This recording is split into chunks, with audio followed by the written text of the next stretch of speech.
Okay, I'm Larry Stein from Stein on Stuttering, and I'm here with my friend Lois Cookie Green from Stuttering to Confidence, the best, I feel, Facebook site there is on Stuttering, better than mine, that's for sure. And we're here, and Cookie has begun doing. She's begun reading my book, which I'm very excited about. And how do you like it so far? Larry, when I first picked up this book, I did not know what to expect because I really didn't know your journey to the extent of what most of us in the group go through. I've Uh-huh. heard you say certain things, but I never realized. But I have basically kind of just started. I've Oh, got a few pages under my belt. But the okay. first thing I noticed that it is an easy read. It was almost as like I was walking with you through your journey, and that was so important. But I got to see that you struggled just like the rest of us. Some of the wonderful stories, and I won't give it away because I want everybody to read this. But some of the stories in which you verbalized was intense. I was thinking, oh man, I have been there, done that. Yeah. But you you got some interesting stories in here, and I would just yeah. Well, first of all, I can't wait to get through this book. It is so um interesting, but I want to know some of your thoughts. We got to do videos on just some of the chapters. Walk me through it. What did you think? Oh, let's talk. But my only my question is, now that I can see your journey in detail, and then I look at who you are today, I just want to know, what were some of the main things that brought you to be the person you are today, which is a person who stutters and manage it well, which we all would love to be like. Tell us, tell us something. What was some of your key takeaways of your journey? Well, um, I'll try to keep it brief because so much there's there's so much in there. Yes. Um, Key takeaways. Uh, I realized that you know not everyone wants to do something with their speech, but for me, because I wanted so badly to have a career in the investment field. I wanted to have my own firm. And I had a few clients, but it was like I had one hand tied behind my back because I wasn't really having the substantial conversations, the difficult conversations uh, that have to take place to bring on clients, and it wasn't like I was working at a big name firm. It was just me. It was my firm. And That so it was a becomes a picnic farm. confidence game. Do they have confidence? Do they have trust in me? It's not like I'm, this big massive firm that they're watching TV commercials about and they're already sold. I'm asking for $1 million or more, and they have to trust me. Right. So I felt I had to do something. And one of the most important things that got me going really was I was pushed into speaking, not first in the work world. I tried to take jobs where I didn't think I'd have to talk. I became an accountant, Uh-huh. CPA. I hated it. It was not me, but I did it because I thought I could just get by without having to talk. Yes. And then I became a financial writer uh, and investor relations. I thought I didn't have to talk there, and for a while I didn't. But then I joined a consulting firm, and then I had to talk. And by getting out there and talking more and more, my speech improved a lot because I was a pretty severe stutter, pretty severe. Right.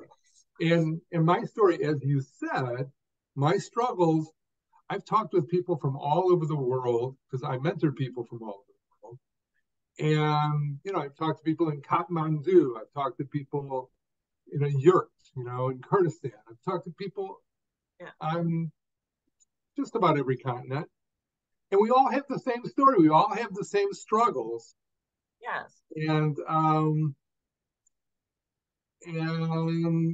mean, I am sure as you're reading it, you're Right. seeing the same struggles that you went through, right? Yes, absolutely. And so for me, when I began to get out there and talk more, and speaking became less of a test, less of an event that I had to be, geared up for, and more it was just a part of my day. Even though I was stuttering a lot still, right. things came a lot easier for me.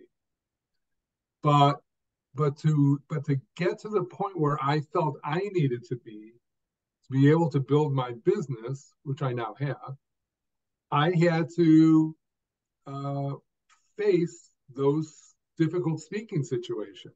I had to, be able to say my name. I had to be able to call strangers on the phone. I had to be able to explain things, even if I stuttered.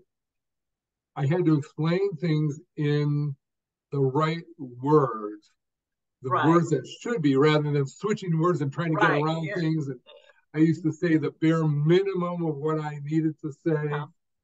And, I mean, some people, if you're a computer programmer, you don't have to do all that. But I was in the public. And so that's what I felt I needed to do. So basically what I did was I was pushed to be uh, I was pushed to be the head of this very small nonprofit, and I didn't want to do it. And we've mentioned this because I would have to lead board meetings, Right. and I'd have to give speeches, 5, 10 minute speeches, usually five. And those were always a disaster for me. And I began to adapt to it, and I learned from those experiences. And then I began to build on actually things I learned in speech therapy 30 years before that, but never applied 40 years before that. Right. And, like phrasing and that kind of thing. And then I built on it and made it a lot more sophisticated, watching, mimicking broadcasters. Right. And so I basically relearned to speak. And I drummed it into myself so much that it became automatic. So I don't think about my speech. It is So not a so you thought. practice it so much now that you don't have to think about it. It's automatic. It's And automatic. that was very key. That Yes. was very key. Uh-huh. But that only brought me maybe halfway to my goals, maybe not as much there. Mm-hmm. Um, then I realized I had to address the psychological issues, Right. which were many, many, many, most of them around avoidance, and Yes. all the stuff that goes around that. I saw And, some things in there. Yes. That was and good that you shared some of that, oh you know. yeah, and then the real thing I had to do was to tackle those speaking situations Right. one after the other in very small steps. You'll see on the internet or other places, that you should go on a street corner and tell people that you stutter and talk about stuttering. Well, Yeah. that's really hard. That's really hard to do. You should It, make a speech to 50 people. That's really hard. What I did after failing so many times, failing for decades, I went one small step at a time so that it built on, that each thing build on each other. and I began to gain confidence in my speech. And rather than expecting to stutter after a while, this is Right. after months and months and months, this was a 2 year journey. Right. After a lot of months of doing this, I began to expect to speak freely rather than expect to stutter. Yeah. Oh, But that doesn't come, just you can't think about it. right. I mean, you can do positive thinking and all that stuff, mindfulness and meditation, this and that, this and that. But your brain, at least my brain, is a very tough taskmaster. And it was as if my brain was saying, "You think you can do that? Prove it to Yeah. me. It was. Show me. Show me Yeah. that you can do it." And that is hard. And so I went in very small steps, and I developed this confidence over time during this 2 year period that I could do it. And in each little thing at the top of my hierarchy was to say my name. And That's I, what I want to hear. Was that, that should have been a great moment for you to be able to speak your name, because once you're able to say your name and introduce yourself, doors open. I want to even hear about what happened. What was it like once you were able to say your name? Many other things probably happened that was very good. I want right. to hear that. Yeah. Well, we're going to do that for another taping, but that was one of the most incredible experiences when I felt that I could just and prove to myself that I could just Yeah. walk in a room and introduce myself. Yeah. And at that point, I had nothing, there was no conversation that I couldn't have. There was no situation that I couldn't handle. And Yes. I felt that was my real moment of freedom. When I could do that, when I could interact with anyone at any Yeah. time, in any situation, Uh-huh. that was my moment of freedom. And I still had to work on things after that. But it was, as I say in the book, it was like, this massive weight came off my shoulders. I literally felt it. I literally felt this calm wash over me. I felt the sun on my face. I birds singing. It was like this magical moment, Mm-hmm. but it wasn't magic. It was 2 years of working on this. Very, very challenging. But once you make a little progress, it gets to be an exhilarating process. And that's what, so I had an interesting conversation with a speech therapist just a week ago. And Right. she said, "Oh, I'm sorry you had to go through that and you had to work so hard on your speech." Uh-huh. And I said, "No, this is nothing to feel sorry about. Oh, This was the right. adventure of my life." Yes, it was an adventure. I mean, and as you read more, Cookie, you're going to see it becomes an adventure. It becomes an exploration, not only into my mind, but into life itself. And Yeah, I got to see you grow, grow bit by bit. And it's kind of neat how you say to that you had to go at bit, piece by piece, but you were adding to it. Was like your bucket um of victories, and you add because your brain starts now having all of these victories, and now it's easier when your brain has victories for it to respond in a positive way. But if all it knows is me thinking negative, I'm not going to have that confidence. But you start adding the confidence, and I just really thought that was really great how you are doing that. I'm just so proud and cannot wait until I read more and more. Yeah, because you actually put out a road map to a person that is struggling.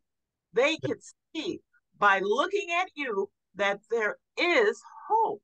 There is hope. And I just thank you so much how you wrote the book where it was easy to understand where you were coming from. It's just a wonderful thing. I just love it. Well, thank you, thank you. I look forward to hearing your thoughts when you get more, deeper into it. And Yes, because yes, it would be great if we kind of did some videos where that I might take a chapter and me and you get in and just talk a little bit about it, on video. And be kind of nice. But then I just think that the best thing is for a person to sit down, read this, and just walk side by side with you. well, It's thanks so much. Thanks. We'll have to do this again as you read more. yeah, All right. okay, yeah. Got it. All right. This is great. Thank you. We'll talk soon. Okay. Bye bye. Thank you so Take care. much. Bye bye.